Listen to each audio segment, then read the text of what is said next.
તાજેતરમાં જ રાજ્યમાં આઈએએસની બદલીના હુકમો થયેલા છે, ત્યારે છોટાઉદેપુર જિલ્લાના જિલ્લા વિકાસ અધિકારી આઈએએસ ગંગાસિંહની બદલી થતાં તેમનો યાદગાર વિદાય સમારંભ યોજવામાં આવ્યો હતો।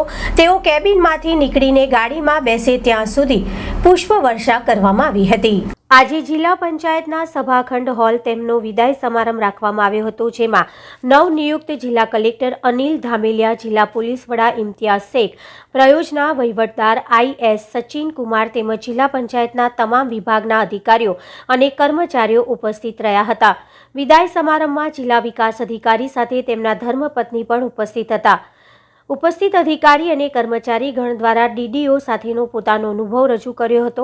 ડીડીઓ ગંગાસિંહે પણ છોટાઉદેપુર જિલ્લામાં પોતાના સેવાકાળ દરમિયાનના સંસ્મરણોને વાગોળતા જિલ્લાના વિકાસમાં સહયોગ આપવા બદલ સૌનો આભાર વ્યક્ત કર્યો હતો અને પુષ્પગુચ્છ આપી સ્મૃતિચિહ્ન આપી તેમના કેબિનમાંથી નીકળી ગેટની બહાર ગાડીમાં બેસીને જાય ત્યાં સુધી કતારમાં ઊભા રહી પુષ્પવર્ષા કરી યાદગાર વિદાય આપી રવાના કર્યા હતા।